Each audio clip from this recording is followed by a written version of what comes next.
വചനമൊഴി December 23. വചനഭാഗം തീത്തോസ് 2:11-2, ലൂക്കായുടെ സുവിശേഷം 2:1-5. ഈശോയിൽ സ്നേഹമുള്ളവരെ, ഈശോയുടെ പിറവി തിരുനാളിന് നാം ഏറ്റവും അടുത്ത് ഒരുങ്ങിക്കൊണ്ടിരിക്കുന്ന ദിവസങ്ങളാണ്.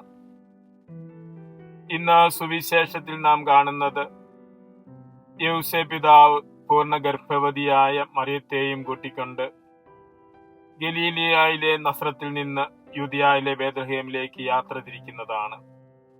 ഭരണാധികാരിയുടെ നിർദ്ദേശം പാലിക്കുന്നതിനു വേണ്ടി, രാജ്യത്തിന്റെ നിയമം പാലിക്കുന്നതിനു വേണ്ടി പ്രവർത്തിക്കുന്ന യൗസേ പിതാവിനെയാണ് കാണുന്നത്.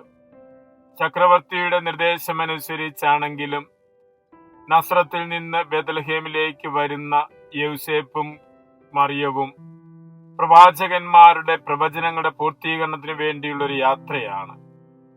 നസ്രത്തിൽ കഴിഞ്ഞിരുന്ന യൗസേപ്പും മേരിയും അവിടെ തന്നെ കഴിഞ്ഞ് ശിശുവിന് ജന്മം നൽകിയിരുന്നെങ്കിൽ മിക്ക പ്രവാചകൻ പ്രവചിച്ചിരുന്നതുപോലെ വരാനിരിക്കുന്ന മിശിഹ ബേത്ലഹേമിൽ നിന്ന് വരും, ദാവീദിന്റെ വംശത്തിൽ ബേത്ലഹേമിൽ പിറക്കും എന്ന പ്രവചനം പൂർത്തിയാകുകയില്ല.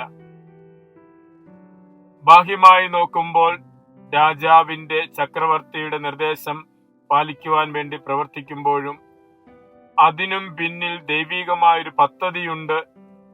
അതിന്റെ പൂർത്തീകരണമാണ് യാഥാർത്ഥ്യമാകുന്നതെന്ന് തിരുവചനം നമ്മെ ഓർമ്മപ്പെടുത്തുന്നു.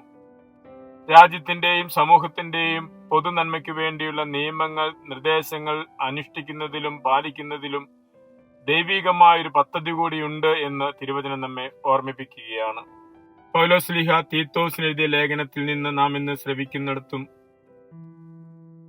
പൗലോസ്ലീഹ തീത്തോസിന് എഴുതിയ ലേഖനത്തിൽ ക്രിസ്തീയ ജീവിതചര്യയെക്കുറിച്ച് പ്രതിപാദിക്കുമ്പോഴും ഭരണകർത്താക്കൾക്കും അധികാരികൾക്കും കീഴ്പ്പെട്ടിരിക്കുവാനും അനുസരണമുള്ളവനായിരിക്കുവാനും ഏത് സത്പ്രവർത്തികൾക്കും സന്നദ്ധനായിരിക്കുവാനും പ്രബോധിപ്പിക്കുന്നുണ്ട്.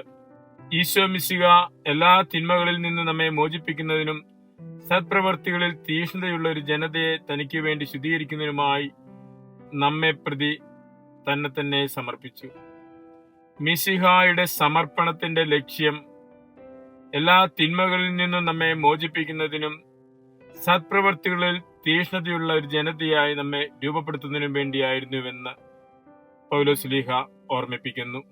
നമ്മുടെയും അനുദിന ജീവിതത്തിൽ നന്മകൾ ചെയ്തുകൊണ്ട്, സത്കൃത്യങ്ങൾ ചെയ്തുകൊണ്ട് ജീവിതത്തെ വിശുദ്ധീകരിക്കുവാനും